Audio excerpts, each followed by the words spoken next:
I think we give the title friend away too easy. Like, these people are associates, you know them, and you're on good standings. But is that person your friend? Because if that person is your friend, they'll truly have your best interest at heart. They'll want to see you do well. They want everything that you want for yourself if they want it. Because that's going to make you shine from your core. Make sure you proving the friend. Before in them you trust. Don't be hasty to credit. Cause folks be moving corrupt. Yeah, they be moving corrupt. Make sure you proving the friend. Before in them you trust. Don't be hasty to credit. Cause folks be moving corrupt. Yeah, they be moving corrupt. I'ma tell you a story about a brother named Khalil. He came from a broken home, poorer than the other kids. Holes in his shoes and clothes. He wasn't accepted by his peers. Imagine going through junior high without one real friend. Fast forward to high school, he started keeping up with trends. Got a job to pry summer and start stacking dividends. His transformation gained him a new reputation as a cool kid. This what he always hoped to gain attention and friends. What he ain't know was all his new friends gained wasn't genuine. He had no clue what the betrayal he about to experience. He ain't solo no more. Khalil running with a clique. Marcus and Jarrell, he say that them his best friends. Make sure you proving the friend. Before in them you trust. Don't be hasty to credit. Cause folks be moving corrupt. Yeah, they be moving corrupt. Make sure you proving the friend. Before in them you trust. Don't be hasty to credit.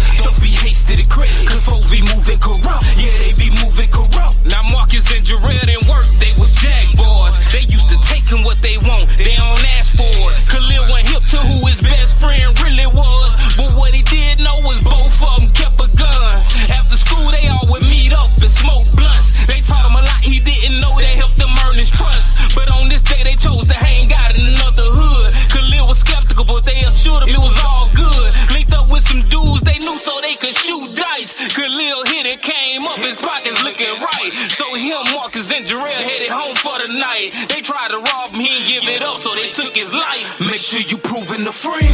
Before in them you trust. Don't be hasty to credit. Cause folks be moving corrupt. Yeah, they be moving corrupt. Make sure you proving the friend. Before in them you trust. Don't be hasty to credit. Cause folks be moving corrupt. Yeah, they be moving corrupt.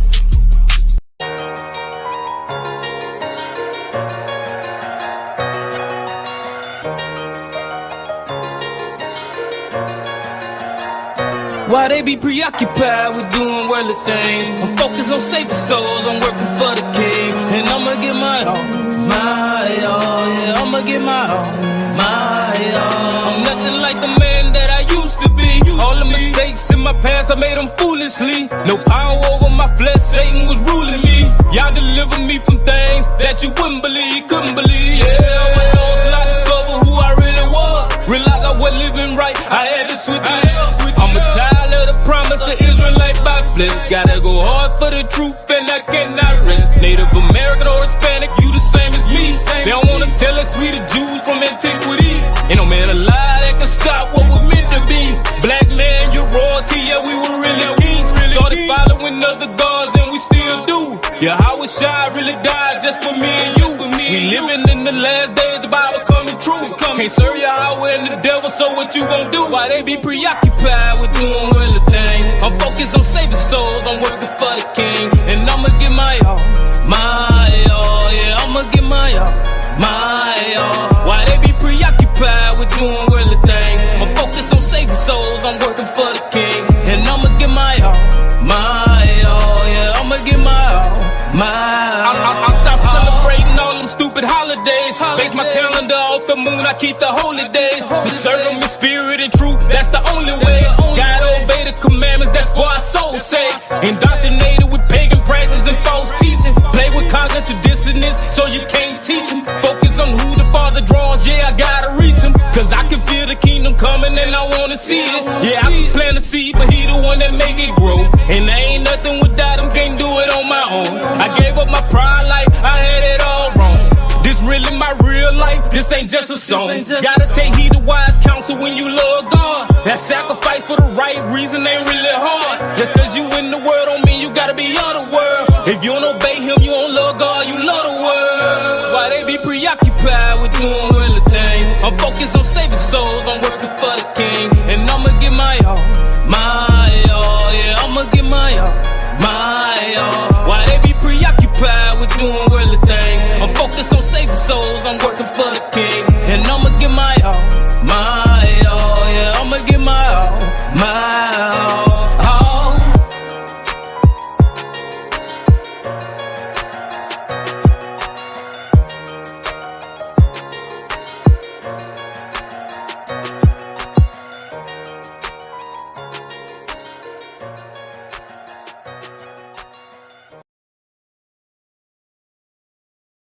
You gotta love yourself before you learn how to love somebody. You better love yourself. You gotta love yourself before you learn how to love somebody. You better love yourself. You gotta love yourself before you learn how to love somebody. You better love yourself. When I say love yourself, ain't talking about you pleasing your flesh. More like practicing refraining from what's bringing you depth. The cares and wonders of the world, that's what be bringing you stress. Trying to keep up with them trends, that's what got you depressed. We be the biggest consumers, but really need to invest. We so predictable, they don't see us as a threat. Shalom, family. One of the most important things is for us to be holy. Now, what does that mean? That means we have to separate ourselves from the world and build unity and community. Grab yourself a shirt that expresses that message, and let's not just talk about it, let's live it. Ain't no free will, it's all predestinated. From every death to every child brought forth through copulation. From the spouse that you choose to your current occupation, you either receive mercy or Yahweh's indignation. I can recollect on times that I could have been dead. Caught lacking, no strap, I had a knife instead. Played it cool, he wanted to kill me for how I used to move. Had to match his energy, portray that I was strapped too. But inside I'm praying to God, hoping he don't shoot. Then I'm whooping, telling him I know what he won't do.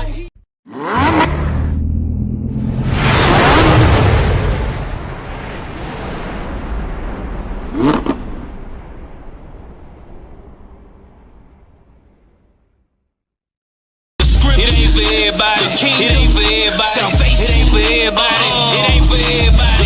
It ain't for everybody. It ain't for everybody. It ain't for everybody. It ain't for everybody. Yeah, many you call, but few get chosen. Matthew 22 and 14. My righteousness gonna exceed that of the Pharisees. Do what they. Shalom, shalom. So, shalom, Mark. Shalom, family. Hey, peace, King. Peace, family.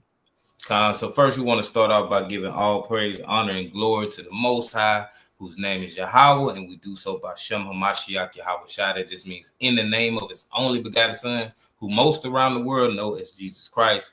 I'm your brother Hurt, and today's lesson is another chapter breakdown. It's on the book of 2 Peter, breakdown chapter 2. 2 Peter chapter 2.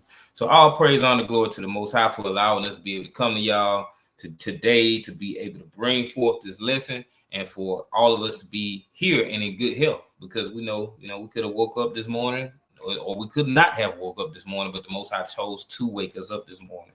So all praise to the Most High. Ak, you got anything you want to add?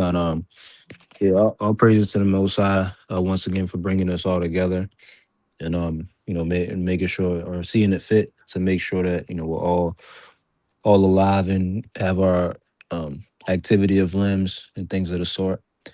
All praises to the Most High for that, and all praises to the Most High for allowing us to be able to go into another chapter breakdown.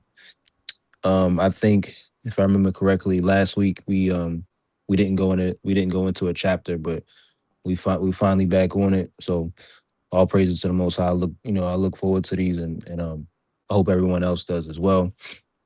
A lot of good information comes forth just from slowly reading these chapters, as well as the law and order classes as well. Like, a lot of information comes forth. So all praises to the Most High for all of those things. And if you're on the Facebook platform, make sure to like/heart the video. And if you're going to share, use the link below, which is the YouTube link. And if you're on YouTube, make sure to like the video, make sure to comment, Also share and subscribe if you haven't already, and put the notifications on so you don't miss future lessons and the different pieces of content that drop on this channel. You might get some music, you might get a pre-recorded lesson, you might get a live lesson.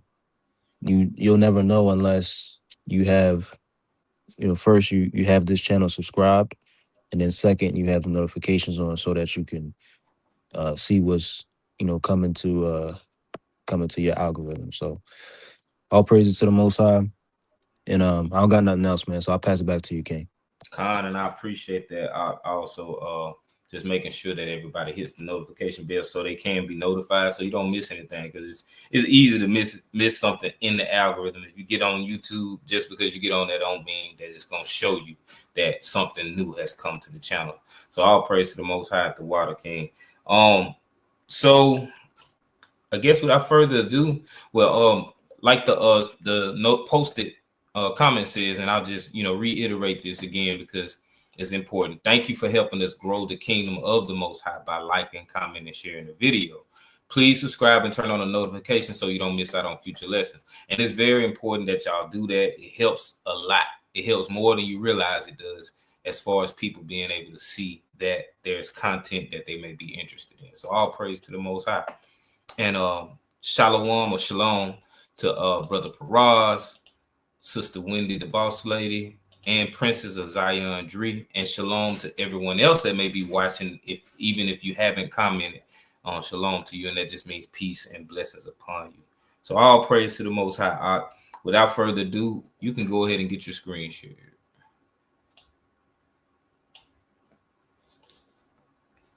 And we're going to start with the first 3 verses. And y'all, at any time, if something isn't clear, you need a little more understanding on it, just write it in the chat. And if there's any questions that come up, just write them in the chat also. All praises. Con. It's the book of 2 Peter, chapter 2, starting at verse 1. But there were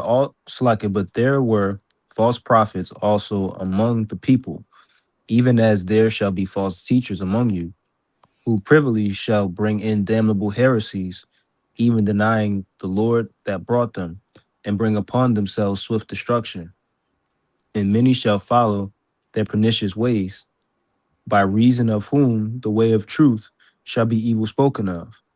And through covetousness shall they with feigned words make merchandise of you, whose judgment now of a long time lingereth not, and their damnation slumbereth not. Con. So looking at verse 1, at this time that this is being written, we have to understand that this is we have to understand the dispensation of time. We got to understand the and so like my volume's on my phone. And we have to also understand the atmosphere of the time. So it says, but there were false prophets also among the people, even as there shall be false teachers among you. So before the time that this was written, it was false teachers. At the time that this is being written, there were false teachers. So we know after the time that this is written, in our time, in this present time, there are going to be false teachers. It says, who privately, in private, shall bring in damnable heresies, even denying the Lord that brought them, and bring upon themselves swift destruction. So them privately bringing in these damnable heresies mean they're going to sit down with themselves or amongst others, and they're going to come up with these ideas for these doctrines, and they're not going to be biblical. It says, and many shall follow their pernicious ways, by reason of whom the way of truth shall be evil spoken of.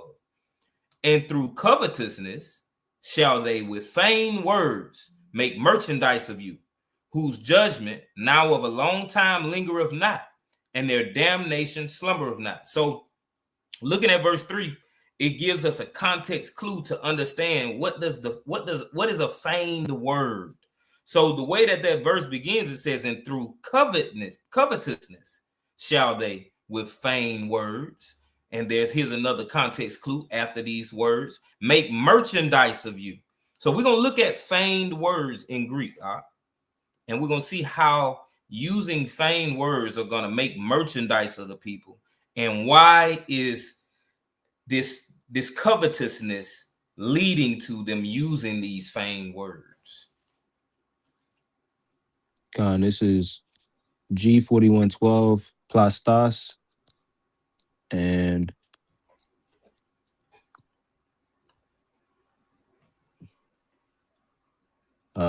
definition is molded, i.e., by implication, artificial or figuratively fictitious, false. And then biblical usage is moldy, it's like it molded, formed as from clay, wax, or stone, feigned. Con. So what the outline of biblical uses and the definition is giving us the understanding of is these words that they're using, they had to be molded, they had to be formed. These doctrines, like we discussed earlier in verse 1, that these false prophets are bringing, they had to be molded, they had to be formed. So privately they discuss them, these damnable heresies, then they bring them forward. So they're being molded, they're being formed, they're being crafted in a way. So let's go back to verse 3. In a way that because they have this covetousness in their heart and they have this desire to get merchandise, they're making merchandise of the people by these damnable heresies and by these feigned words, these doctrines that they've crafted in order to appease the people. So 9 times out of 10, these doctrines and this understanding of the word is going to be something that's going to appeal to the flesh, where people will be more ready to accept it because it's not going against what they naturally feel. It's something that makes them feel good. So let's look at Micah 3, verse 10 and 11, and look at how the Most High feels about these type of false prophets in these things also in general. It's the book of Micah, chapter 3, verse 10. They build up Zion with blood and Jerusalem with iniquity. The heads thereof judge for reward, and the priests thereof teach for hire, and the prophets thereof divine for money. Yet will they lean upon the Lord and say, is not the Lord among us? None evil can come upon us. So this is the mindset of them, that they're doing what they're doing. They're judging the heads of these congregations, the heads of these people. They're judging for a reward. It's all about making a profit. It says, and the priests thereof teach for hire, and the prophets thereof divine for money. Yet will they lean upon the Lord and say, is not the Lord among us? None evil can come upon us. So they've been blessed with these gifts. So there's an illusion that the Most High is with them. But you can have a gift that the Most High can give you, and you can use those gifts for the right things at a point in time. And then you can start using it for the wrong thing. That don't mean that the Most High is going to take that gift away. But that doesn't mean that the Most High is with you. Brother Aaron, let's go to Jeremiah 23, 1 and 2.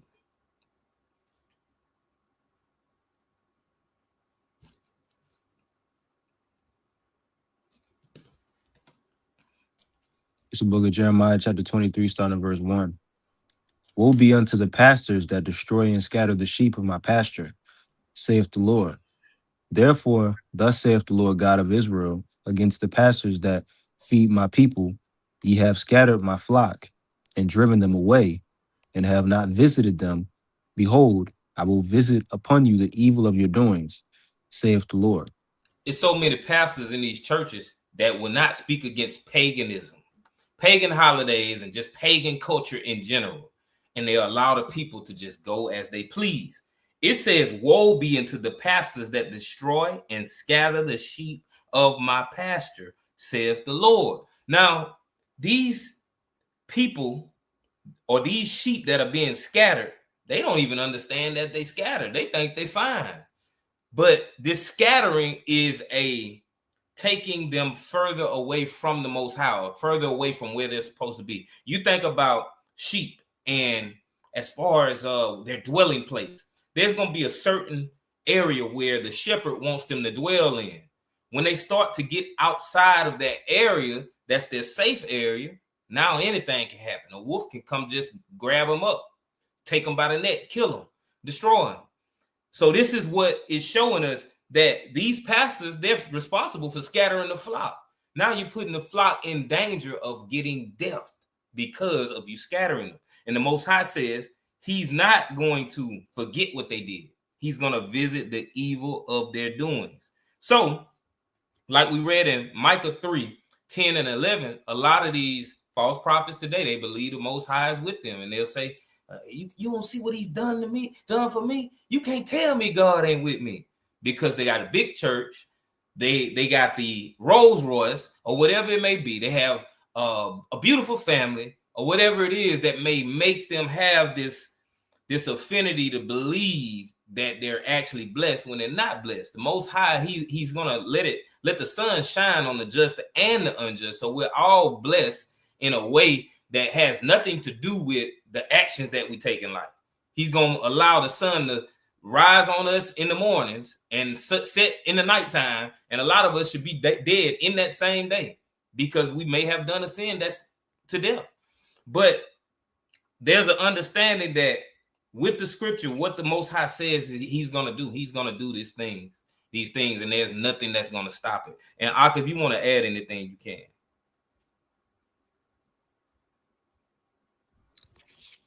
Yeah, I was looking for a scripture. It's in Ezekiel somewhere. I can't particularly find that right now. But when you read in the book of Ezekiel and then also in the book of Zechariah, it touches on the shepherds that the Most High was fed up with, and it goes along the same lines, scattering the sheep and not leading them correctly. And there's a particular point, I believe, in Ezekiel where the Lord, he says, he's going to overthrow all of them. He's going to take away, I believe, the meat tree from Levi, and all the diadem of the princes. So again, just adding on to the point, this is like a constant theme that you see within the scriptures, and tying it back to 2 Peter chapter 2. This was a thing that was, that's happening now, that happened during Peter's day, and that happened all the way back in the ancient times.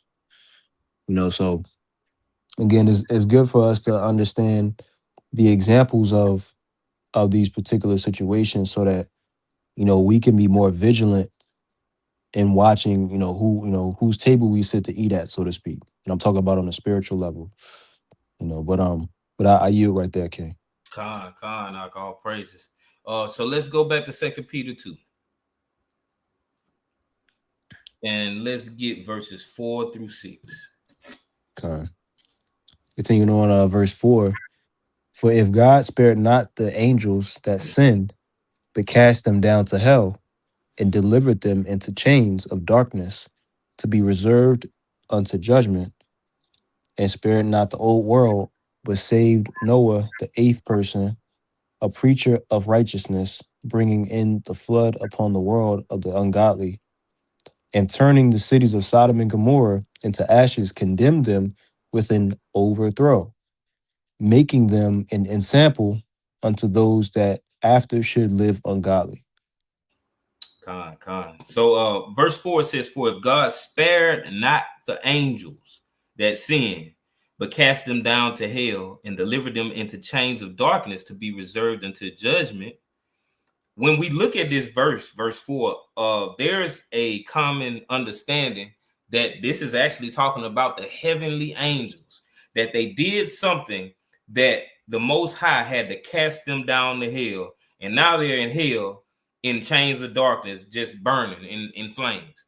That's not what this verse is giving us the understanding of. And just like we always talk about, the context, it's always going to help you understand what you're reading, where you won't be mistaken.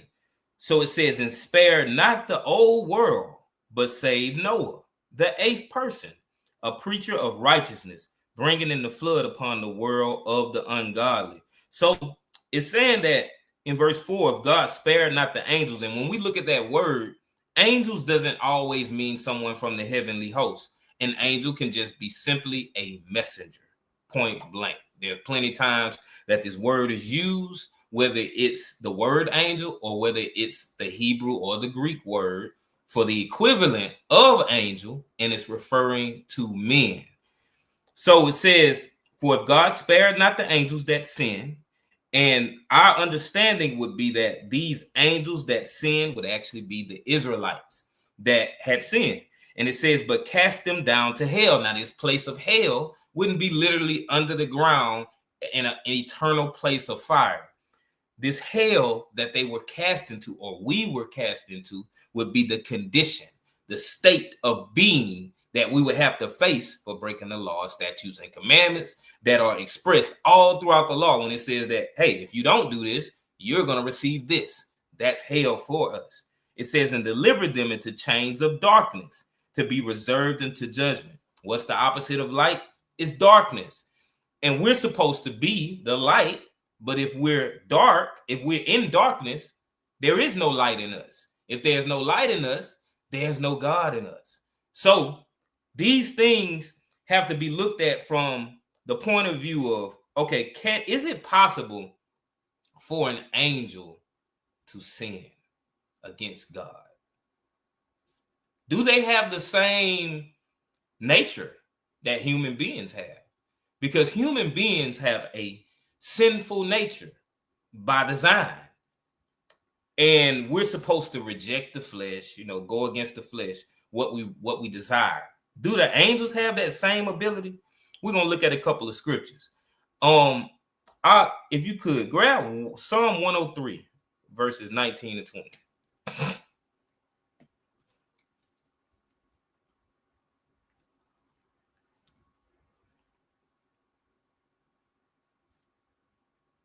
And if you're reading, you're on mute too, King. God. This is the book of Psalm, chapter 103, verse 19. The Lord hath prepared his throne in the heavens, and his kingdom ruleth over all. Bless the Lord, ye his angels, that excel in strength, that do his commandments, hearkening unto the voice of his word. Right. So verse 19 says, the Lord hath prepared his throne in the heavens, and his kingdom ruleth over all. So the understanding that most will have about verse 4 in 2 Peter chapter 2 is that these angels would actually be angels in the heaven. But what we understand is this is the Most High's throne. This is his kingdom. But we're going to say that there's a possibility that someone that's in his kingdom can actually go against what he tells them to do, that they have that ability. Makes no sense. It makes it seem as if our God or our power has limited power, because that's all God means, Elohim, or our power. So if we're to say that these created beings he have in the heavens that are designed to worship him, he can't control them and make sure that they continue to worship him. We're saying that this power that we subscribe to has a lack of power. Verse 20 says, bless the Lord, ye his angels that excel in strength, that do his commandments, hearkening unto the voice of his word. So they do his commandments. They listen to everything he tells them to do, and they hearken unto the voice of his word. That means they listen. So there's not a possibility that they're going to go and do whatever they want to do. They don't have that option. They were created to do his bidding. Give me Mark 8 and 38.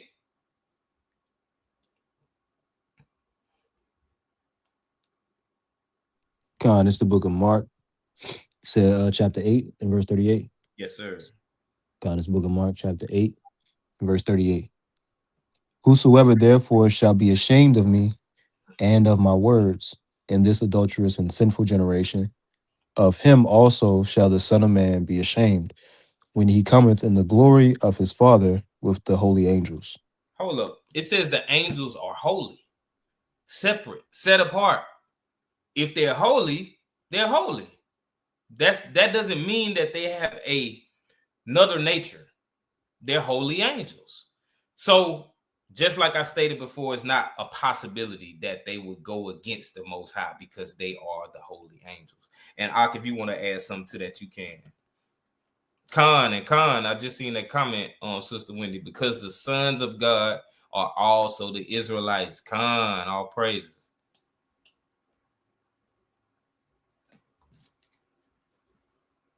You on mute, King. Yeah, I don't know how I got on mute just now. Salakia. That MacBook. No, I'm on my phone, but I'll leave that alone. But it's when you look at this in Revelation 2, just to add to the angel point, it says, "Unto the angel of the church of Ephesus write, these things saith he that holdeth the 7 stars in his hand, and Salakia, who walketh in the midst of the 7 golden candlesticks." And a point that I'm highlighting is when you go through with the book of Revelation, specifically the first 3 chapters, you'll see that John is supposed to write to the angels of the specific churches. Now, if you're critically thinking and analyzing the text, you should be led to a question. You should say, well, is John writing to angelic beings? Like, that should be a question that should pop up in your head. And another one should be, is an angelic being assigned to each of these churches? Like, do they just have like an angelic being inside the church at each assembly? It's this majestic entity that's there, and like your mind should be taking you certain places. But historically, and I think even when you go into I think you look at certain patristic sources, and also I think maybe even a lexicon as well. I gotta look. It actually shows you that the angel is referencing the like the head of the church. So historically, the angel of the church of Smyrna would be I believe that was I believe that was Polycarp, if I'm not mistaken. But point is that these are actually like people. These aren't like heavenly spirits that are just floating or whatever the case is. Like, these are actual people. And you hear this terminology, or at least I've heard it in like actual churches within my life. Like, I've been to different churches, and a phrase that I've heard a lot is, well, we're going to turn it over to the angel of this house. And they give the mic to the bishop.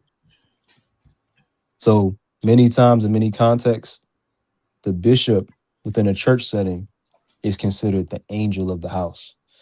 So it's it's a similar thing with these churches in Revelation. And it's just another example of how an angel is not like a heavenly spirit or angelic being, that's dwelling with the Most High. Just another example of that. But I yield right there. And it's so crazy. Like, the way before we came into the truth, these were things that we would believe, and you believed them because you got taught them at an early age and for so long, and then you never questioned anything. You never looked into nothing. You just, an angel, that just means a heavenly being. That, you never associated that with a person here on earth. But it's amazing what the Most High has done as far as pulling these strongholds down and allowing us to be taught by the Holy Spirit, and for this knowledge to be increased in this time we living in. And all praise to the Most High for bringing forth that scripture also and that understanding.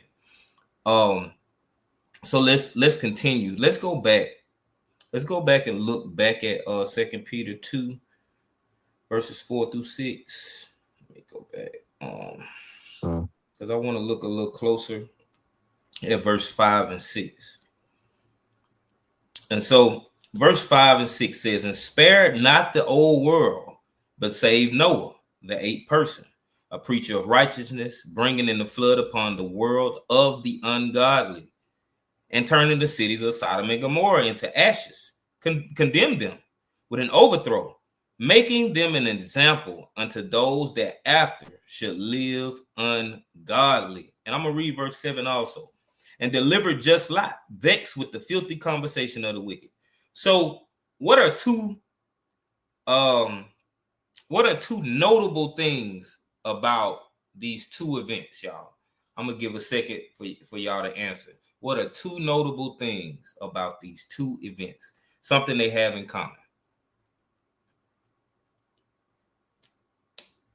Because we're gonna apply that to verse 4. I'm gonna give it about 15 more seconds before we answer.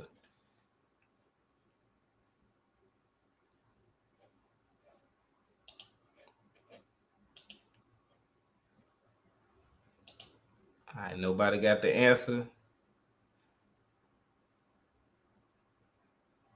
All right, I'm gonna read it again, and after I read, I'll go into it just to give a couple more seconds. It says, and I'll read from verse 4.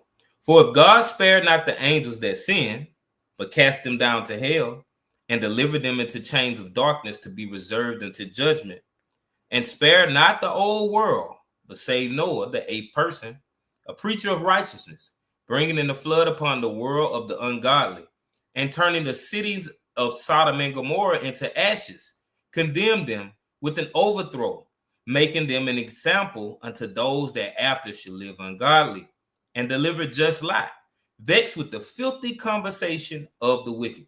So what these events have in common with the event of Noah and the flood, they were spared. The 8 people were spared. The rest were destroyed. The cities of Sodom and Gomorrah, all of these people were destroyed besides Lot. And it was supposed to be his wife and his daughters. The wife looked back and she turned into a pillar of salt. So she was destroyed. So looking at verse 4, and after giving the breakdown about these angels not actually being angels in heaven, but actually being Israelites, brothers and sisters, who would have disobeyed the Most High, and then they would have to be cast into hell, which is the condition that they would go through because they broke the Most High's commandments, and they would be in darkness. They wouldn't have any light in them. They'd be reserved unto judgment. This judgment wouldn't be a complete destruction of the nation of Israel, but it would be a judgment of, there would be certainly someone being destroyed. Some of these people would be destroyed. They would also have a lineage, though, that would come after them. So it wouldn't be a complete destruction. So this would be similar to the event of Noah and the flood and Lot and Sodom and Gomorrah. So let's look at Ezekiel chapter 36, verses 17 through 19.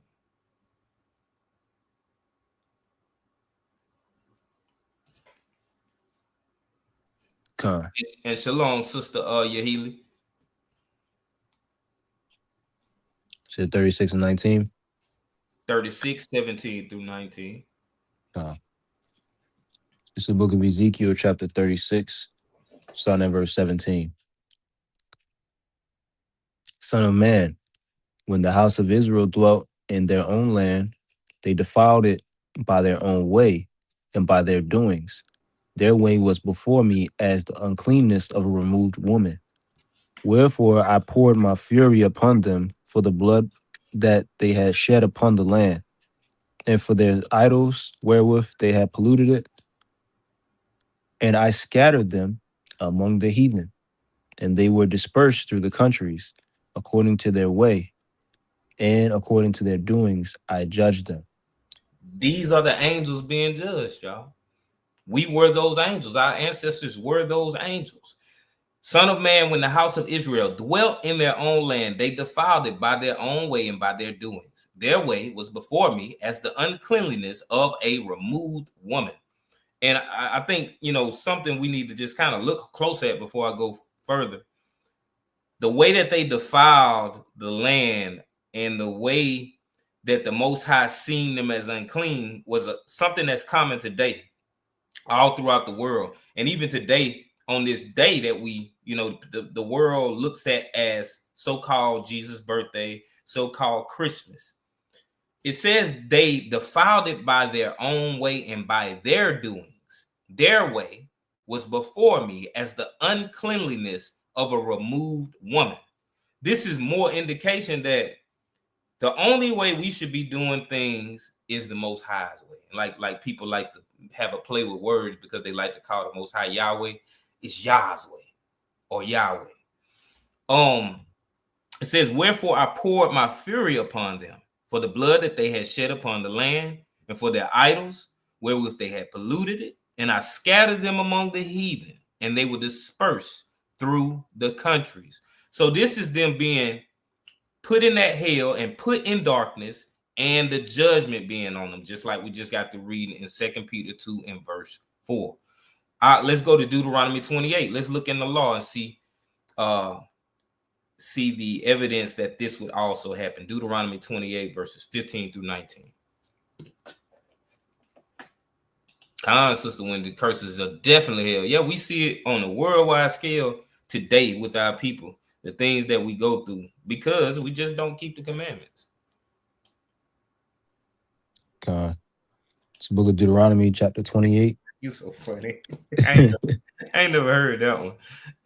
Come on, bro. Somebody got a song about that out? So someone so a quick side note, it was this 7-day Adventist. Like I don't know if y'all are familiar with the song. I can't remember the name of the song, but come on over to my place. Yeah, come on over to my place. I don't remember the name of the song, but that's the song. And so he flipped it and said, "Come on and ride with me. Come on over to Yahweh." They play too much. That's Jaheim did it, but I think somebody did it before Jaheim, like it's an old school song. But yeah, people funny. God. You said 15 through 19? God, this is the book of Deuteronomy, chapter 28, starting in verse 15. But it shall come to pass, if thou wilt not hearken unto the voice of the Lord thy God, to observe to do all his commandments and his statutes, which I command thee this day, that all these curses shall come upon thee and overtake thee. Cursed shall thou be in the city, and cursed shall thou be in the field, and cursed shall be thy basket and thy store. Cursed shall be the fruit of thy body and the fruit of thy land, the increase of thy kind, and the flocks of thy sheep. Cursed shall be when thou comest in, and cursed shalt thou be when thou goest out. Now, if this description of what the Most High has promised for this disobedience, if this ain't hell, if this ain't judgment, if this ain't darkness, I don't know what is. It says, it says, cursed shall thou be in the city, and cursed shall thou be in the field. We know what those things are. This is us out here, out and about, just in daily life, being cursed by the things that happen to us and the things we do to each other. It says, cursed shall be thy basket and thy store. And Salakia, the field, that's the workforce, shall be thy basket and thy store, what we bring in, the finances. Cursed shall be the fruit of thy body and the fruit of thy land, the increase of thy kind, the flocks of thy sheep. The fruit of thy body, the things that we are able to produce from our body, even the kids, would be cursed. Verse 19, cursed shall thou be when thou comest in, and cursed shall thou be when thou goest out. Everywhere you go, curse is gonna follow you. That's because we're not keeping the Most High's commandment. So let's look back at verse 4 in 2 Peter 2 and 4. Just so we can make sure we're able to see the expressions that are used in verse 4 in 2 Peter 2, that when we read Ezekiel 36 and we read Deuteronomy 28, we can clearly see that there's semblance with these things. It says, for if God spared not the angels that sinned, but cast them down to hell and delivered them into chains of darkness to be reserved unto judgment. And I'll read verse 5 just because it goes together. And spared not the old world, but saved Noah the eighth person, a preacher of righteousness, bringing in the flood upon the world of the ungodly. And it just continues on. I don't want to keep reading those verses, but I just want y'all to be able to look at that and see clearly that verse 4 goes along with the prophecy in Deuteronomy 28 and the expressing even more of the prophecy in Ezekiel 36. And Ak, if you want to add anything, you can before we go to the next section in 2 Peter 2. No, nothing to add, King. All praises. So let's go to 2 Peter 2 and read verses 7 through 11. Ak. This book of 2 Peter chapter 2, starting verse 7. And delivered just Lot, vexed with the filthy conversation of the wicked, for that righteous man dwelling among them, and seeing and hearing, vexed his righteous soul from day to day with their unlawful deeds. The Lord knoweth how to deliver the godly out of temptations, and to reserve the unjust unto the day of judgment to be punished. But chiefly them that walk after the flesh in the lust of uncleanness and despise government, presumptuous are they, self-willed, they are not afraid to speak evil of dignities. Whereas angels, which are greater in power and might, bring not railing accusation against them before the Lord. Just looking at verse 7 and verse 8, it says, and delivered just Lot, vexed with the filthy conversation of the wicked. For that righteous man dwelling among them and seeing and hearing, vexed his righteous soul from day to day with their unlawful deeds. Can y'all relate to that? If you're righteous, sister or brother, I'm pretty sure you can relate to that, especially today. If you ain't stayed off social media, if you're scrolling, I'm pretty sure you've been vexed. Because it says, and delivered just Lot, vexed with the filthy conversation of the wicked. And we learned in prior lessons, I think, what book was that we just went over conversation? I think it was Titus, where conversation doesn't just mean your words, it's the conduct. So Lot was experiencing the conduct of these people, and 9 times out of 10 he was speaking, preaching the gospel to them, trying to get them to repent. And it says in verse 8, for that righteous man dwelling among them and seeing and hearing. So he's hearing conversations also, and he's seeing things each day, and it's just vexing him. It's plaguing his mind because there's nothing he can do to stop it. It's nothing he can do to stop them from destroying themselves. He also has information. He has knowledge of what's going to happen to them if they keep doing what they're doing. So that's vexing, especially when you got love for these people. So just looking at this from that perspective and that mindset, I think this can be something that encourages us, because Lot went through it, and all the prophets went through it. All the apostles went through it. Everyone that has chose a life that's different from others because they say they want to be set apart and be holy as the Father says, they had to be vexed in some way, shape, or form by being around these people, because we're commanded to not be of the world, but we still got to live in it. So looking at verse 9, it says, the Lord knoweth how to deliver the godly out of temptations, and to reserve the unjust unto the day of judgment to be punished. So just because we have made the decision to live a holy life, to keep the commandments of the Most High, to have faith in Hamashiach, that don't mean that you ain't gonna have no temptations. But it says that he knows how to deliver us out of these temptations, and he also knows how to reserve the unjust until the day of judgment to be punished. So looking at that latter end, to reserve the unjust until the day of judgment to be punished, this is where you can see the expression of a reprobate mind given over, someone being given over to a reprobate mind, because the Most High is using that reprobate mind as a way to trap them, as a way to catch them in and ensnare them in this trap, so that they end up being destroyed. And it's saying that he knows how to deliver us out of the godly out of temptations. That's letting us know that he's gonna always provide a way. Like if we live in a holy life, the Most High is gonna always have a way for you to, if you're going through something, to beat the test. We got to be able to choose it too, though. That's gonna always be the test, and always gonna be the task to say you got a decision to make. Or you're going to make the right one. Give me 1 Corinthians 10, 12 and 13. Come on. Con, you would be tempted above those who don't choose. It's like, right. A lot of people living the opposite of the way the Most High wants them to live, they don't really have temptations.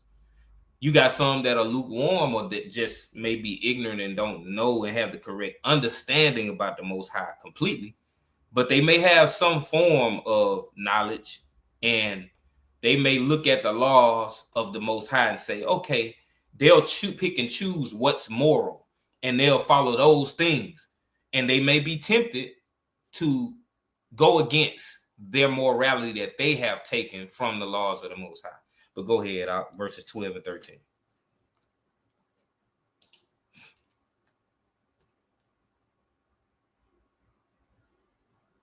It's the book of 1 Corinthians chapter 10, starting at verse 12. Wherefore let him that thinketh he standeth take heed, lest he fall. There hath no temptation taken you, but such as is common to man. But God is faithful, who will not suffer you to be tempted above that ye are able, but will with the temptation also make a way to escape, that ye may be able to bear it. I think these two verses are very heavy. Verse 12 says, wherefore let him that thinketh he standeth take heed lest he fall. So don't think that you standeth, which all this is telling us is, don't think that you're above being tempted to break the laws of the Most High. Don't think that you're above failing while you're in this walk. Because once you start to do that, this is going to open you up and make you sensitive to falling. It's going to make you be put in a situation where you can actually be falling and not even know it. And it's going to get worse before it gets better if you aren't taking heed to yourself, if you aren't examining yourself. Verse 13 says, there have no temptation taken you, but such as common to man. So you ain't going through nothing worse than nobody else ever went through. It's common. It's common to man. Men and women that have vowed to give their life over to the Most High. They went through the same temptations you went through, and even worse. It says, but God is faithful, who will not suffer you to be tempted above that ye are able. Hold up. So there's not a temptation on this earth. There's not a test on this earth that you can't pass. Point blank, period. The only time you're not able to pass the test is when you don't want to. It's when you make a decision going against what the Most High tells you to do. That's a lot. It says, but will, with the temptation, also make a way to escape, that you may be able to bear it.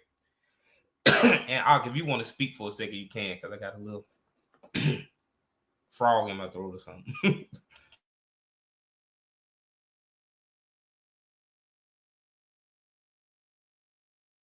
You on mute, King. So like, I cut out for about 13 seconds. Yeah, I was saying if you want to speak for a second, you can, because I got a little cough on right now. God, King. Yeah, and I actually I had 2 points. So yeah, and I've been on mute, coughing up a storm myself. So I get it. But this is Ecclesiasticus chapter 2, verse 1. It says, my son, if thou come to serve the Lord, prepare thy soul for temptation. And when you read throughout the book of Sirach, the 2nd chapter specifically, it'll actually give you some pretty good counsel as far as, what to do when faced with calamity, disaster, etc. And so something that, the theme that it tells you is to cleave to the Most High, to use that example as an occasion to boost your faith.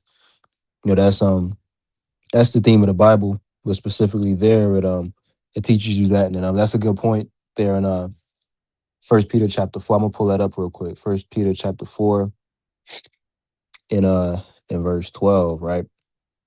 Because this gives you the same. Yep, that's a fact, brother Paraz. That's a fact. I've been on it though, man. All praises.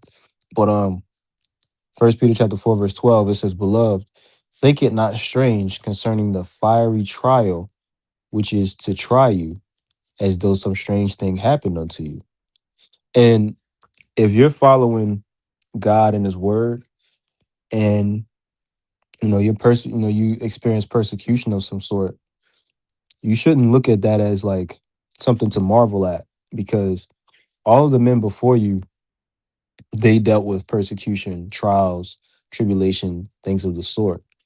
And so you that serve the Lord will go through the same thing. So it's not something to think, to look at as a strange thing or something to marvel at, because it's what comes with the territory, so to speak. Um, One last point I wanted to touch on, then I'll pass it back. It was Proverbs 24. Because interestingly enough,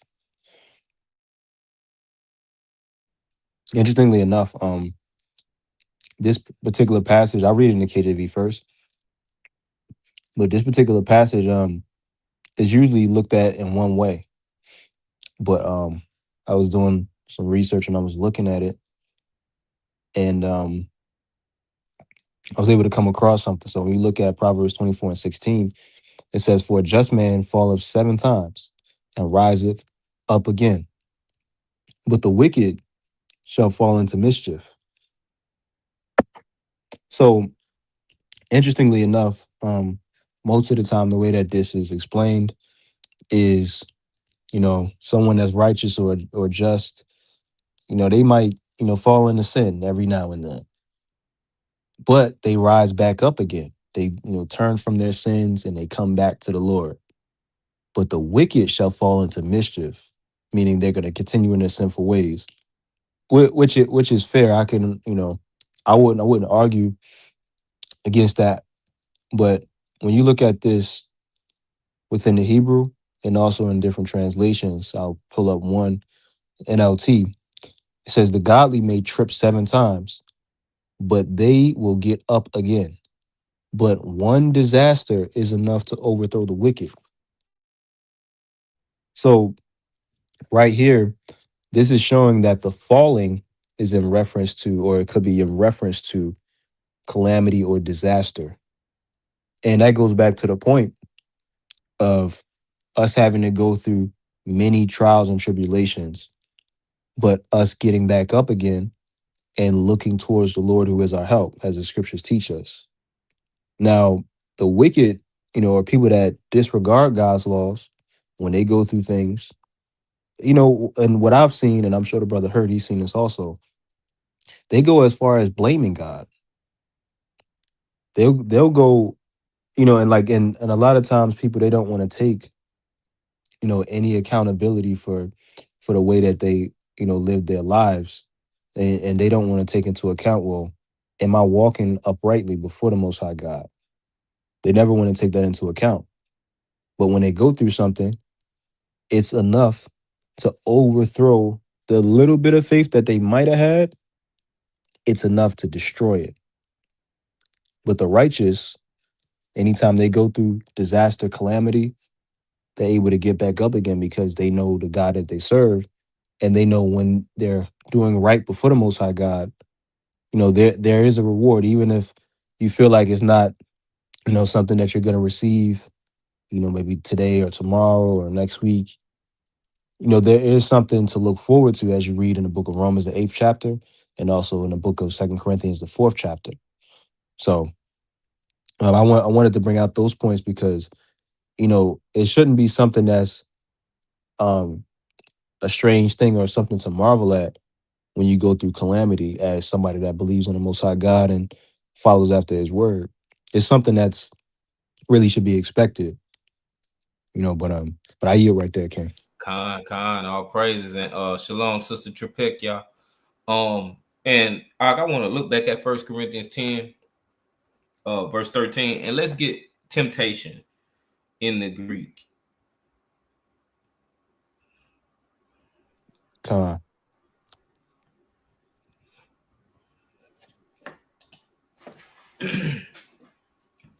And brother Paraz, man, we just left Pittsburgh up in them doggone mountains, man, and then you changed landscape, and you know I came all the way back down south, back to Mobile, Alabama, man, and your body just be like, man, what are you doing?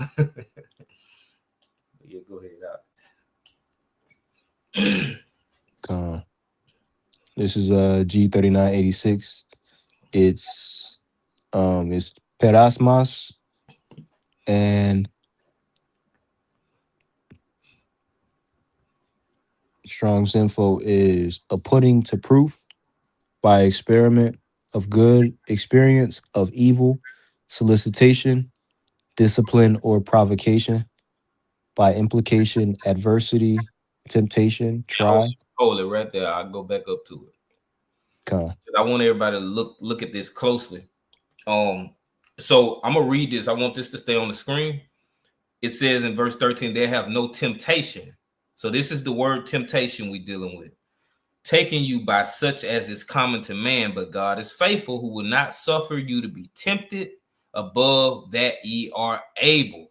So it says a putting to proof by experiment of good, experience of evil, solicitation, discipline, or provocation, by implication, adversity. So you're being tried through adversity that you go through.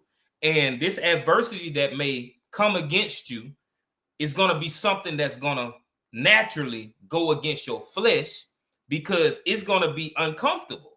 And this is why you're being tried. This is why there's adversity. There isn't any adversity if the thing that you're being tried with doesn't go against a fleshly feeling.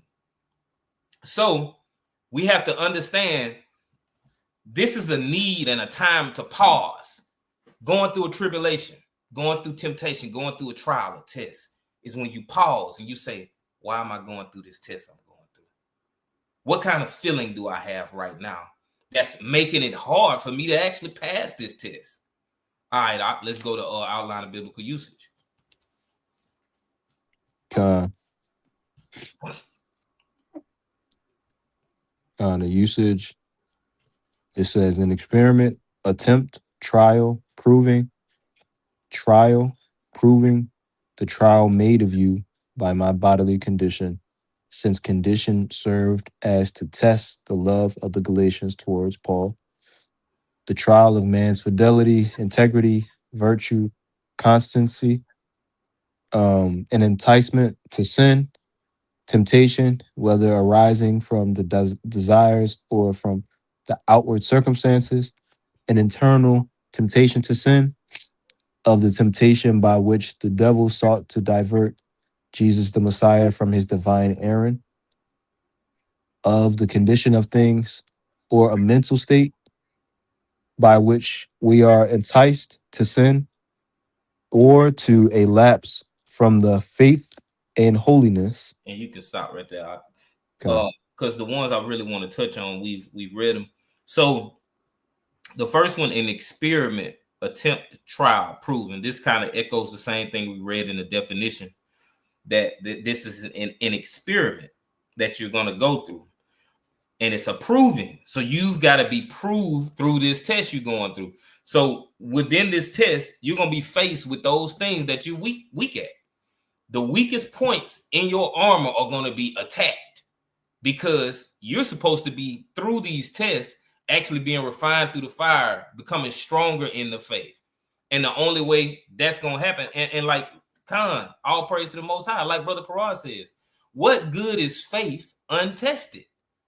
Your faith has to be tested, tried, and proven, so that you can prove who you are. Are you real gold or are you fake? If I put fire to you, are you going to turn, or are you going to stay true and true gold? True gold ain't going to change when you put fire to it. But you go get some of that Walmart gold that's in the case, in the little spinning cases, not the ones that's in the case, you know, where it costs a little grip, but the ones in the spinning case. You go buy one of those necklaces where you could just open it up and get it for yourself, not the one they need the key to get to. And you put some fire to it, what's going to happen? It's going to turn. So you either real gold or you fake gold.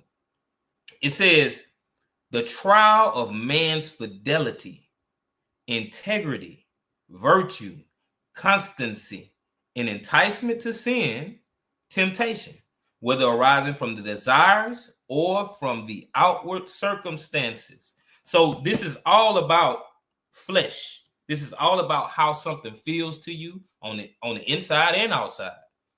This is how you're going to be tried all the time. It's always going to be the same thing, because we know and understand that an enticement to sin, it only comes from fleshly desire, which is the opposite of the fruits of the spirit and the spirit itself. So yeah, I think that's all I want to touch on there, because there's so many of these definitions. They all go together and they all say the same thing, but I think that kind of covers it. So if we could, let's go back to 1 Peter 2, and unless you want to make any points on that, let's go back to 1 Peter 2 and continue reading. No points, King. Let's continue reading verses 12 through 17. Continuing on with verse 12. But these, as natural brute beasts, made to be taken and destroyed, speak evil of the things that they understand not, and shall utterly perish in their own corruption,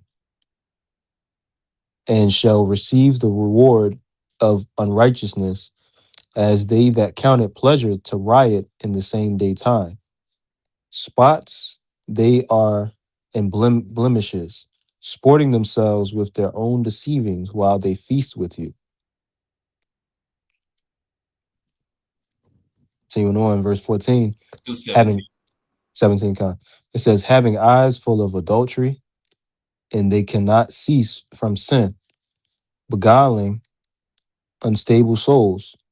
In heart they have exercised with covetous practices, cursed children, which have forsaken the right way, and are gone astray, following the way of Balaam, the son of Azor, who loved the wages of unrighteousness, but was rebuked for his iniquity. The dumb ass, speaking with man's voice, forbade the madness of the prophet. These are wells without water, clouds that are carried with a tempest, to whom the mist of darkness is reserved forever. All praises. So we're going to look at verses 12 through 14 first. It says, but these, as natural brute beasts, made to be taken and destroyed, speak evil of the things that they understand not, and shall utterly perish in their own corruption, and shall receive the reward of unrighteousness, as they count it pleasure to riot in the daytime.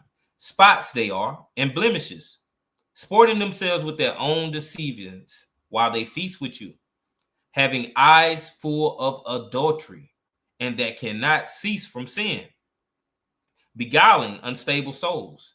A heart they have exercised with covetous practices, cursed children. So we see this having eyes full of adultery, and that cannot cease from sin.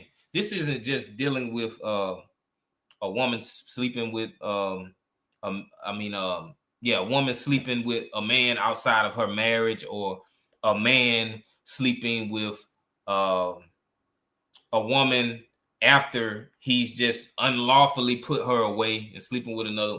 This is dealing with adultery in general. And it says having eyes full of adultery, and that cannot cease from sin. Because adultery, when it comes to the Most High, is when we serve other gods. We serve our own flesh. We serve our own self as God. So these eyes being full of adultery, and it says they cannot cease from sin, because all they want are the things that they want. They don't want what the Most High want. It says beguiling unstable souls. A heart they have exercised with covetous practices, cursed children, which have forsaken the right way and are gone astray, following the way of Balaam, the son of Bosor, who loved the wages of unrighteousness, but was rebuked for his iniquity. The dumbass, speaking with man's voice, forbade the madness of the prophet. So this saying, the dumbass, a lot of in the times I know I've been in the truth, he can attest to it too. A lot of Israelites have used this to say that right here, this man is being called a dumbass, and it's an excuse to just call someone you're a dumbass like that. But that's not exactly what's going on. There's history, there's context behind what's being said right here in verse 16 about the dumbass speaking with man's voice, forbidding the madness of the prophet. And we're going to go into that account. And if you could, let's go to Numbers 22, verses 1 through 6. Yeah, I know Brother Paraz is familiar also. Yeah, that's a classic. Dumbass. Peter says I was a dumbass too. 2 Peter 2.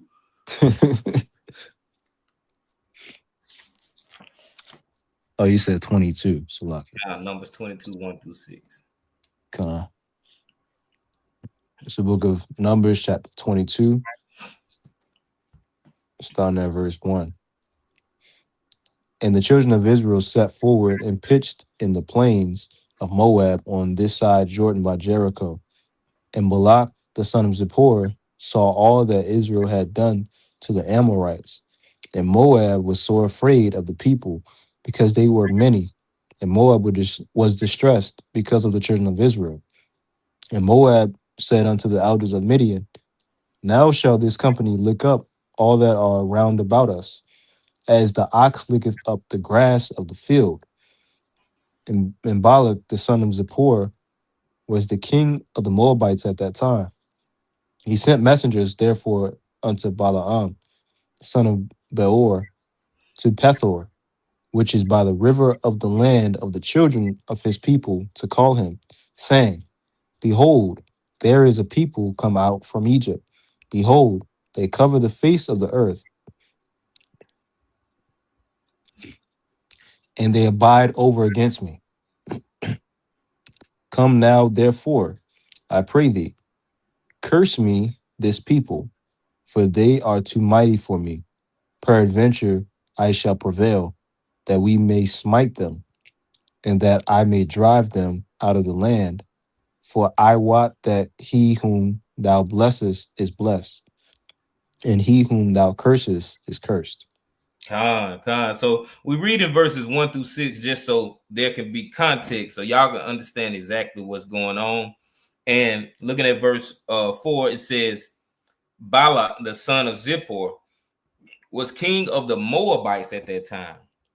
He sent messengers, therefore, unto Balaam, the son of Beor, to Pethor, which is by the river of the land of the children of his people, to call him, saying, behold, there is a people come out of Egypt. Behold, they cover the face of the earth, and they abide over against me. So this Balaam, he's sending messages to. This is who we just got through reading about in 2 Peter chapter 2. So verse 6 says, come now, therefore, I pray thee, curse me this people, for they are too mighty for me. Peradventure I shall prevail, that we may smite them, and that I may drive them out of the land. For I wot that he whom thou blesseth is blessed, and he whom thou curse is cursed. And looking at verse 1, we understand verse 1 through 3 shows us that these people who Balak is trying to curse are the children of Israel. Verse 3 says, and Moab was sore afraid of the people because they were many, and Moab was distressed because of the children of Israel. So they're looking at the numbers of the Israelites, and they fear them. They're fearing them and believe that they're going to be overcome by the children of Israel. So we're going to continue reading this account and see what actually ends up happening. Give me verses 7 through 12. Like, could you call the scripture one more time? Verse 7 through 12. Continuing on, verse 7. And the elders of Moab and the elders of Midian departed with the rewards of divination in their hand.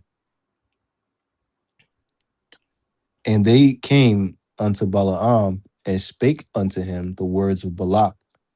And he said unto them, lodge here this night, and I will bring you word again, as the Lord shall speak unto me. And the princes of Moab abode with Balaam. And God came unto Balaam and said, What men are these with thee? And Balaam said unto God, Balak the son of Zippor, king of Moab, has sent unto me, saying, Behold, there is a people come out of Egypt, which covereth the face of the earth. Come now, curse me them. Peradventure I shall be able to overcome them and drive them out. And God said unto Balaam, Thou shalt not go with them, and thou shalt not curse the people, for they are blessed. So, looking at this from the point of view and the perspective of those Israelites at that point in time, we know for sure they would have been keeping the commandments, because the Most High said, nah, Balaam, don't curse them because they're blessed. So we know that they were keeping the commandments at this point in time. Of course, went off plenty other times, and he allowed us to be overcome by our enemies. But at this point in time, we're not being wicked. We're not being evil. So looking at verse 6, not 6, Salakia, verse 7, it says, And the elders of Moab and the elders of Midian departed with the rewards of divination in their hand. And they came into Balaam and spake unto him the words of Balak. So in this sense, and in this context, the rewards of divination would be, they're going to him and they're saying, hey, curse these people. So it would be a form of witchcraft, but it's not actual witchcraft.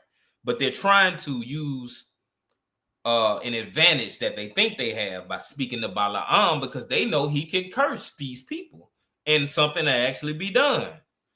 But at this point in time, because he's a prophet, but at this point in time, the Most High is not allowing this. So he only has as much power as the Lord, the Most High, allows him to have. So verse 12, and God said unto Balaam, thou shalt not go with them. Thou shalt not curse the people, for they are blessed. And Ak, if you want to make any points on that, you can before we continue going forward. No, I was just gonna say that verse 12, that's a man, that's a heck of a caption that I'm gonna have to use. You know what I'm saying? Man, it said, Thou shalt not go with them. Thou shalt not curse the people, for they are blessed. It's powerful, man. Khan. But you got it, King. Khan, all praises. Yeah, just imagine if you know, the time before we came into this captivity, if our ancestors were doing what they were supposed to do, we wouldn't be here today. But that wasn't how the Most High he fit for it to go. It was fit to go just like it went. Let's read verses 22 through 33.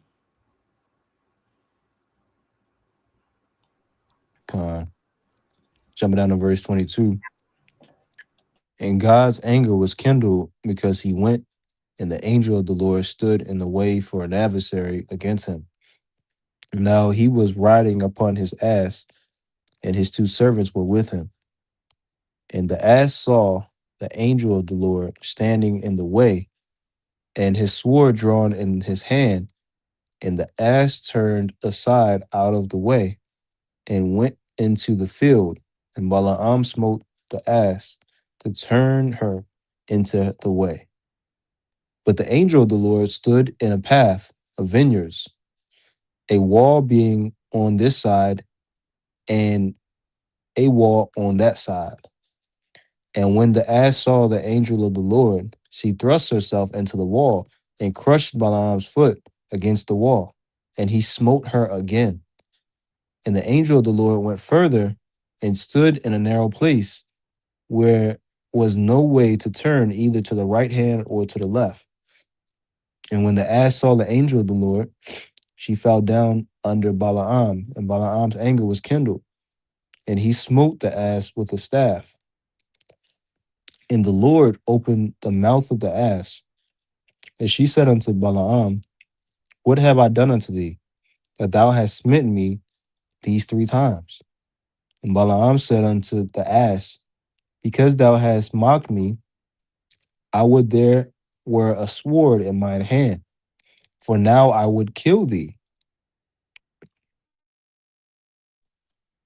And the ass said unto Balaam, Am not I thine ass, upon which thou hast ridden over since I was thine unto this day? Was I ever wont to do so unto thee? And he said, Nay. Then the Lord opened the eyes of Balaam, and he saw the angel of the Lord standing in the way, and his sword drawn in his hand. And he bowed down his head and fell flat on his face. And the angel of the Lord said unto him, Wherefore hast thou smitten thine ass these 3 times? Behold, I went out to withstand thee, because thy way is perverse before me. And the ass saw me, and turned from me these 3 times. Unless she had turned from me, surely now also I had slain thee and saved her alive. It's just hilarious reading this and envisioning it too. Just what Balaam was dealing with this. He's riding this donkey. He's trying to get it to go where he wants it to go. The donkey sees something that Balaam don't see. He sees an angel, and the angel is making him move a certain way. And Balaam gets angry and he hits the ass. He hits the donkey. And at this point in time, he's so frustrated and furious. By the time the donkey starts to speak, he ain't even questioning, like, man, how in the world is this donkey talking to me? He talked right back to the donkey, like answers him the question, because the donkey said, man, why you keep hitting me, man? And he says, if I had a sword, I would have slayed you. I would have cut you. I would have cut you into pieces. It's crazy, man. But we see how the Most High, he became furious with Balaam. Verse 22 says, and God's anger was kindled because he went. After the Most High said, do not go with these people and do not curse these people because they blessed.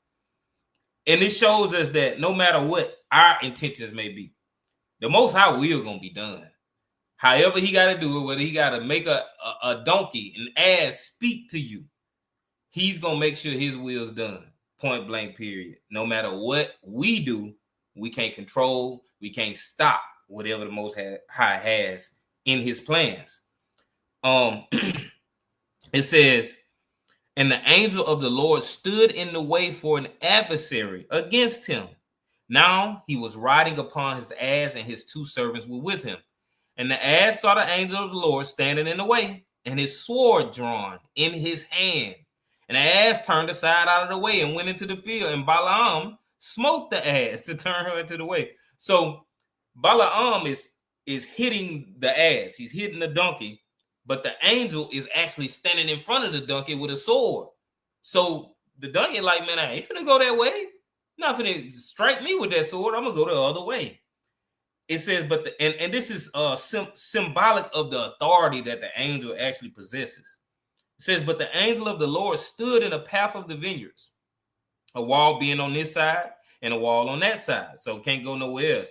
Where else? And when the ass saw the angel of the Lord, she thrust herself into the wall and crushed Balaam's foot against the wall, and he smote her again. So the Most High definitely got a sense of humor.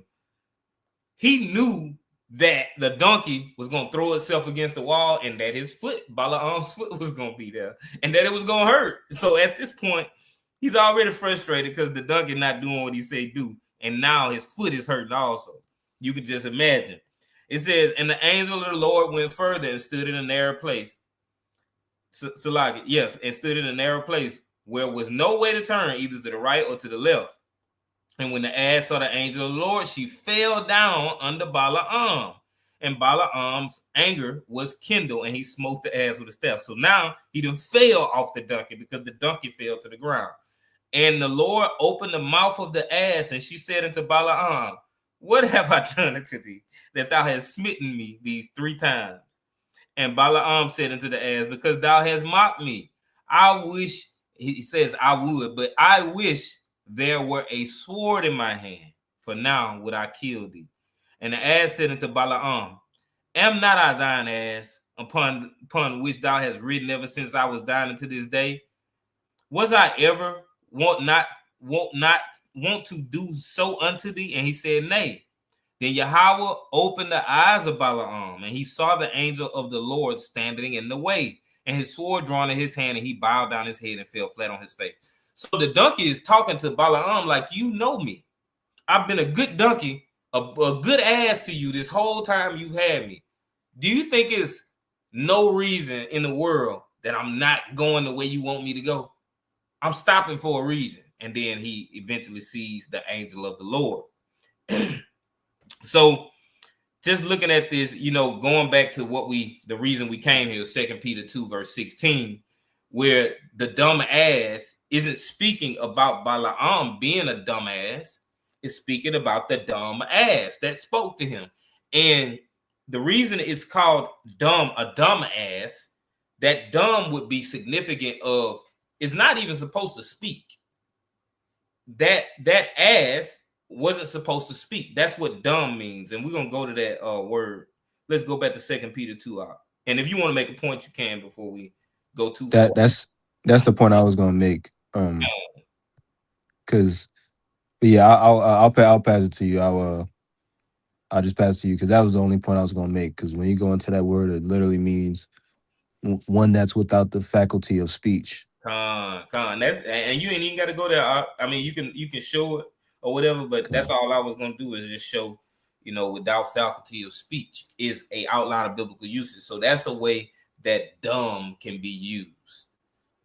And when we look at and I'll just reference it, we don't have to go there, but in 1 Corinthians 12:2, it says, ye know that ye were Gentiles, carried away unto these dumb idols, even as ye were led. It's the same exact word. We know that these idols aren't actually like dumb, like they don't have smarts. It's like they don't have any way of even thinking. They don't even exist. It's just an idol. So it's without faculty of speech in the same way a donkey is without faculty of speech. But yeah, we can continue going unless you want to make any other point. And I think that speaks more to like the point that the donkey was literally speaking.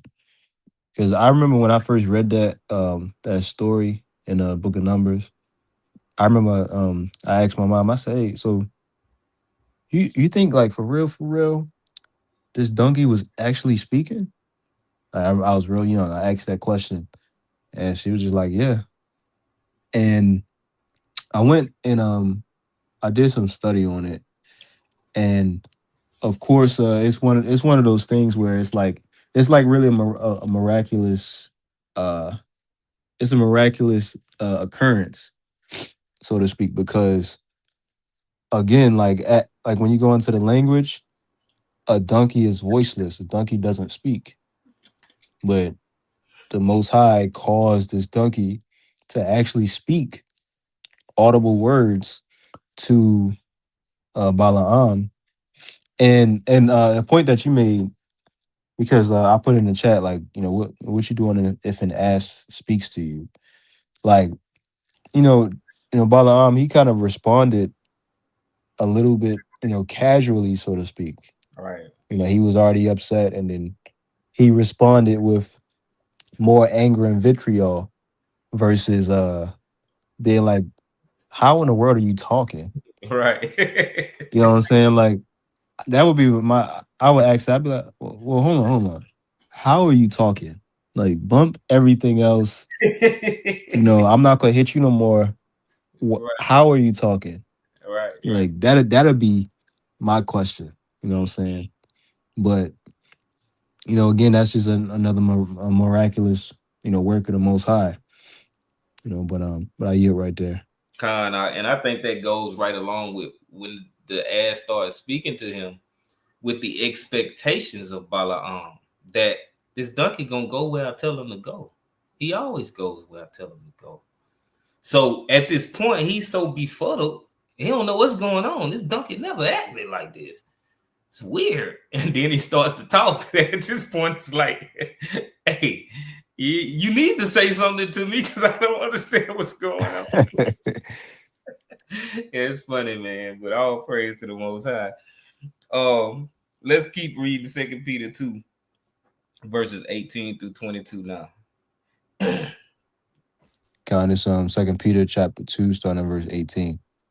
For when they speak great swelling words of vanity, they allure through the lust of the flesh, through much wantonness, those that were clean escaped from them who live in error. While they promise them liberty, they themselves are the servants of corruption. For of whom a man is overcome, of the same is he brought in bondage.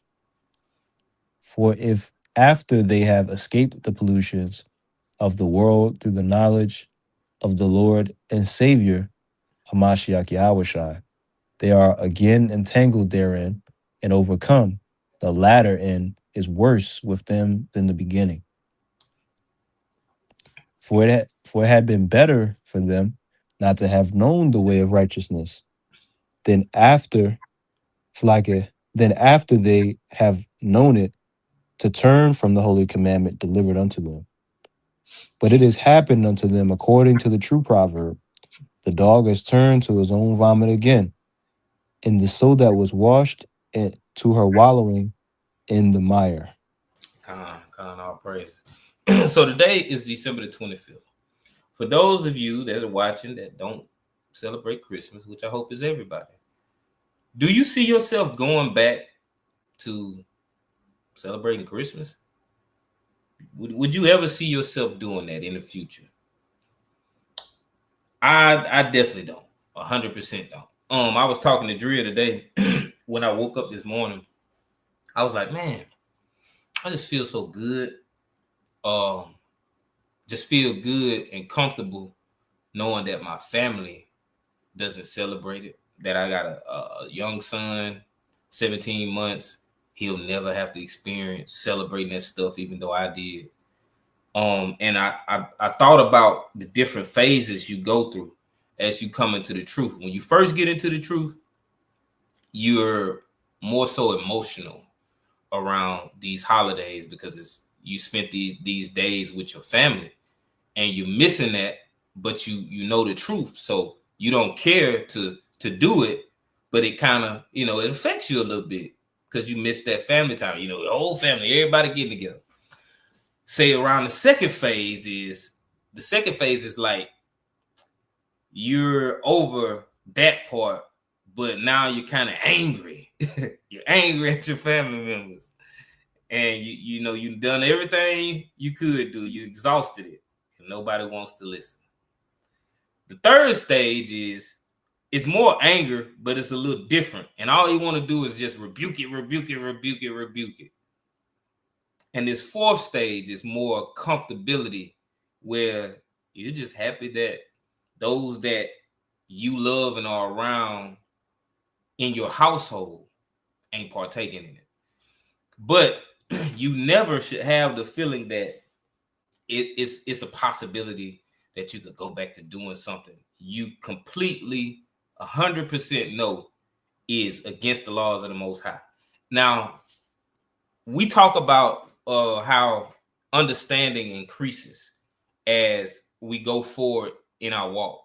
And so you may change your stance on certain things, but not something that we know is completely and utterly against the Most High's commandments without a shadow of a doubt. And you just try to make an excuse for it, because that's dangerous. That's what it's speaking about when we look at verse. We're going to start back reading verses 18 through 22. It says, and I'll just start at verse 20. It says, for if after they have escaped the pollutions of the world through the knowledge of Hamashiach, our Lord and Savior, Jesus Christ, they are again entangled therein and overcome. The latter end is worse with them than the beginning. For it had been better for them not to have known the way of righteousness than after they have known it to turn from the holy commandment delivered unto them. But it has happened unto them according to the true proverb, the dog is turned to his own vomit again, and the soul that was washed to her wallowing in the mire. So these people that do this, they're convinced. They know what the way of righteousness is. They have the knowledge of Hamashiach, and they still go back to these things that they've been convinced is completely, utterly, 100% against the Most High's commandments. Let's read Romans 1, 28 through 32.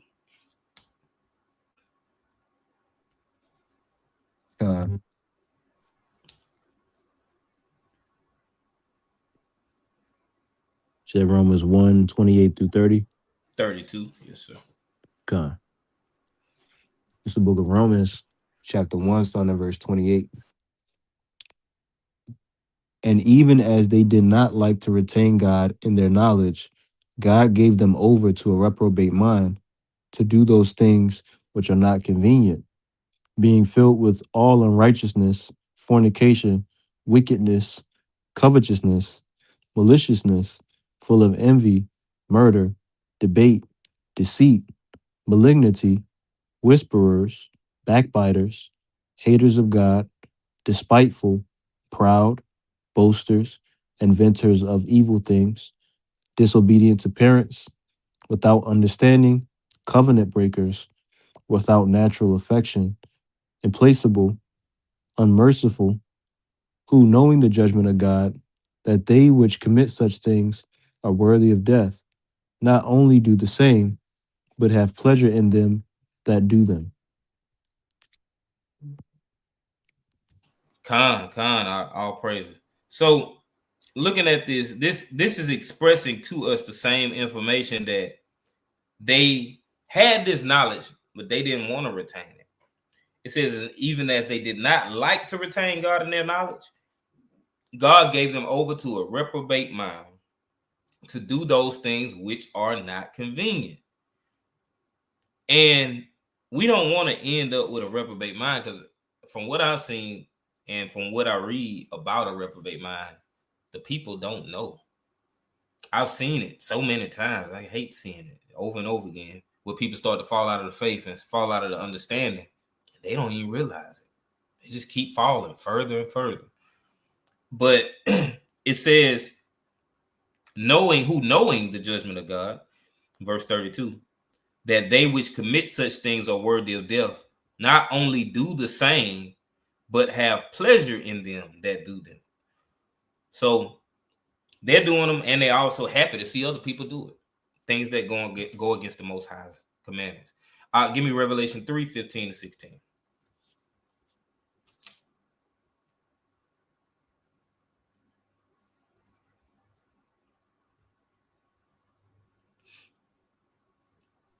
Con, you said 13 through 15? 15 and 16. 15, 16, Con. It's the book of Revelation, chapter 3, verse 15. I know thy works, that thou art neither cold nor hot. I would thou wert cold or hot.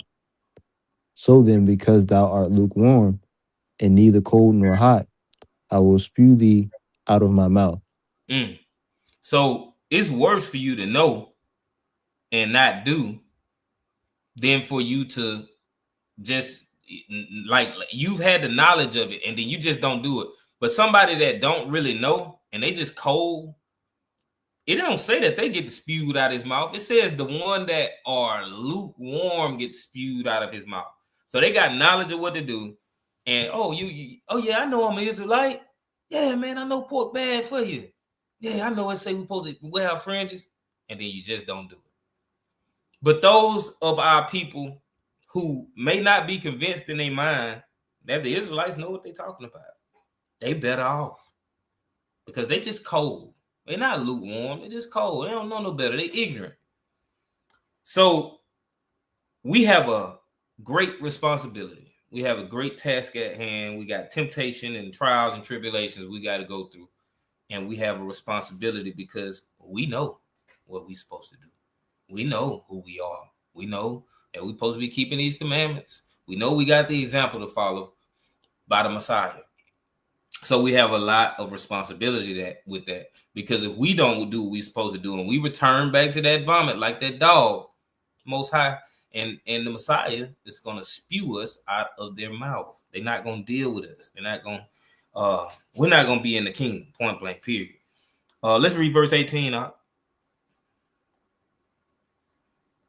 Verse 18, it says, I counsel thee to buy of me gold tried in the fire, that thou mayest be rich, and white raiment, that thou mayest be clothed, and that the shame of thy nakedness do not appear, and anoint thine eyes with eye salve, that thou mayest see.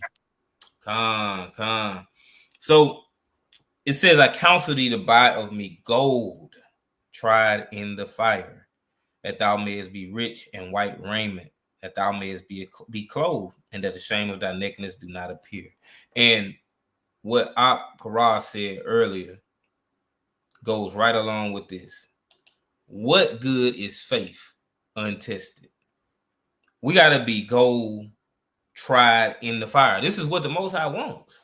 He wants us to go through something and be proven through that test that we go through.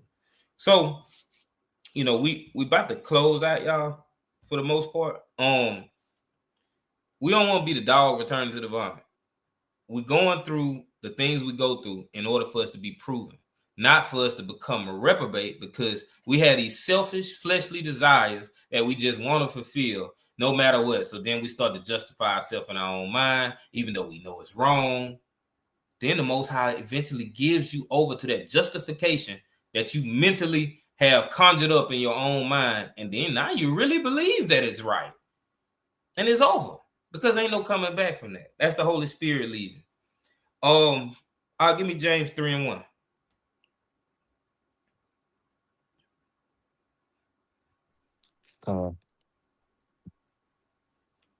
It's the book of James, chapter 3, and verse 1.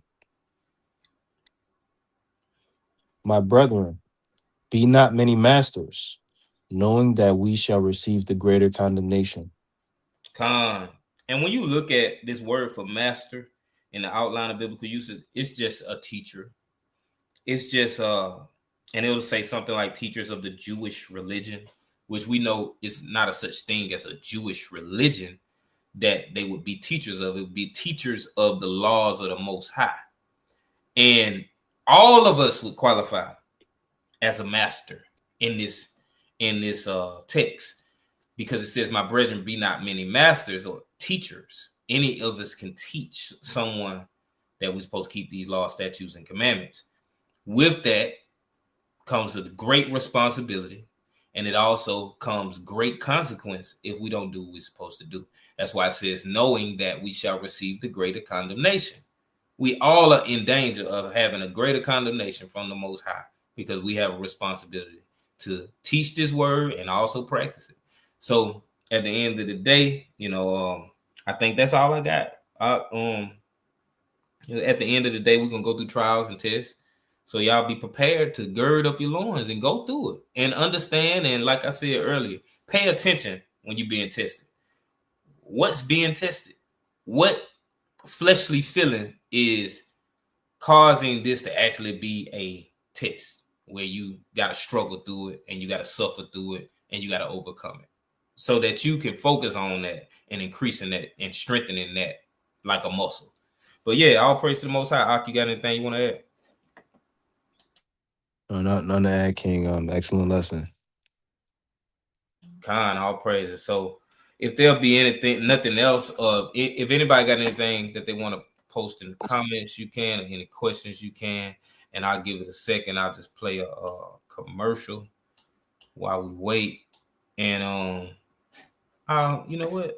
Let me I'll play this commercial, then I'll announce something also. We are treasures. Yeah.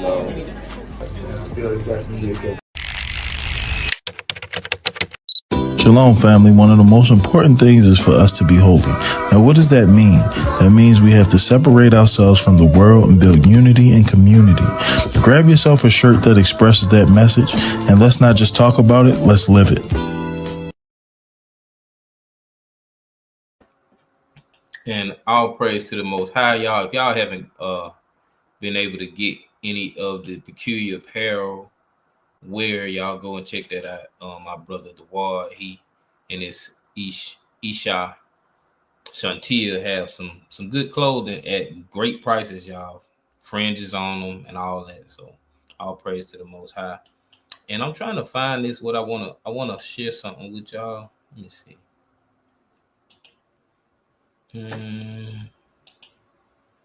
I don't see it right now, but maybe. Let's see. Okay, it's not there. I don't see anything. Let me see. I'm gonna check in this one spot because I want to let y'all see something.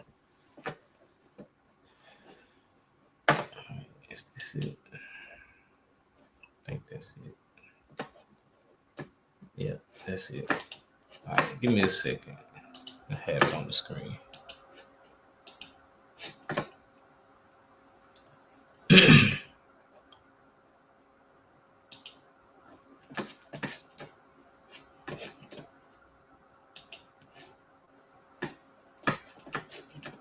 Okay, so here's one of them. This wasn't what I was looking for, but I'll place this on the screen anyway.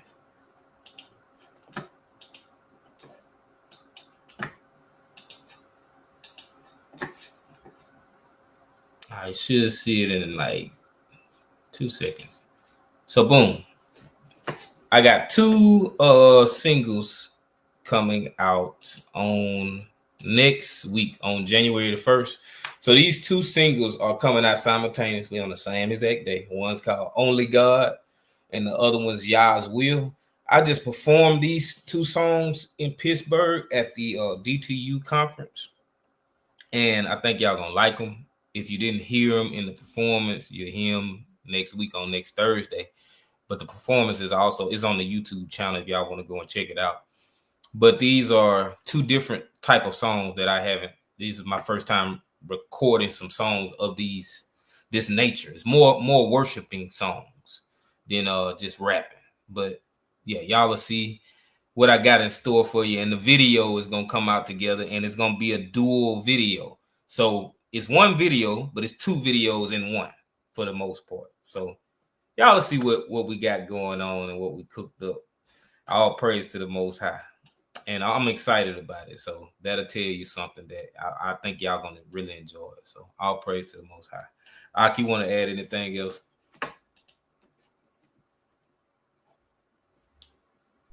God. Yeah, all praises to the Most High. Definitely looking forward to those, coming forth real soon. All praise to the Most High.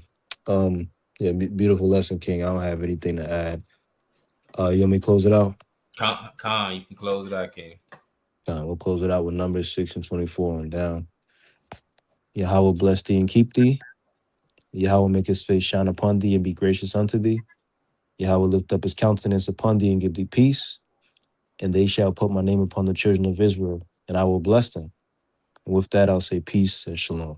Shalom, Ak. Shalom, family.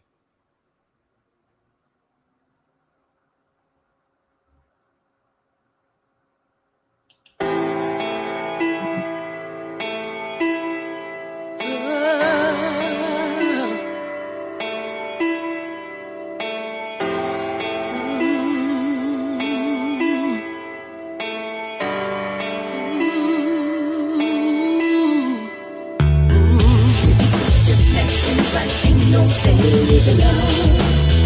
There's so much hate inside, like we were made to love. We can see our problems, ain't no change in us. We need to love each other. But you hate your brother, like we were made to love. Don't even know him, but when you see him, you got an evil eye. Can't humble down for correction because of your pride. Same story, we done seen it way too many times. We got numb to the pain, we don't even cry. I done seen folks laugh happy when somebody died. Scared of love full of hate cause they traumatized. The reality something you can't dramatize.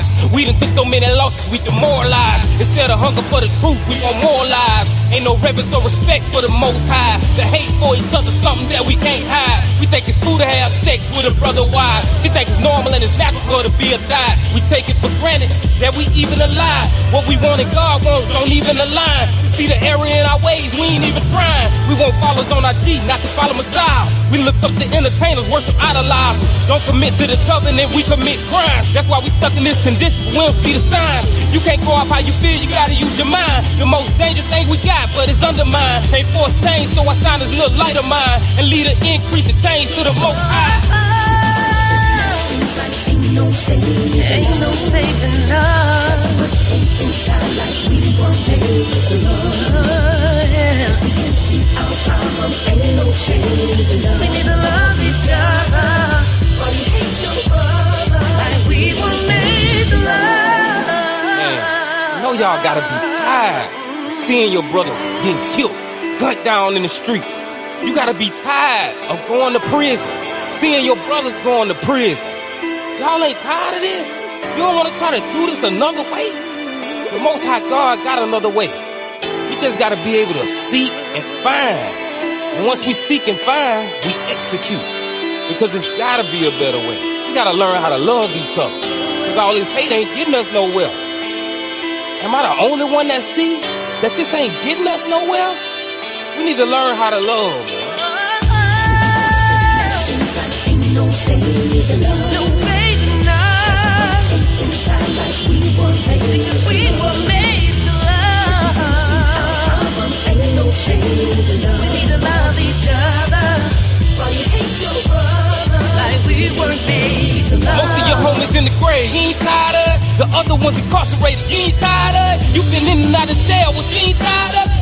You don't learn from your mistakes because you too proud of it. Can't trust the common narrative because they lying to it. We hold our own self-bag, don't be blind to it. They keep blaming the white man, look at how we moving. All these self-inflicted wounds got us going through it. The most influential people, but look at what we doing. We push these vain stereotypes all through the music. We say we tired, but we ain't tired till we start improving. We supposed to separate ourselves, but we want inclusion. We always talk about change, we don't never do it. We always say we love God, we don't really do it. Our hard head came with consequences, we going through it. Till we learn to love each other, we gonna forever lose.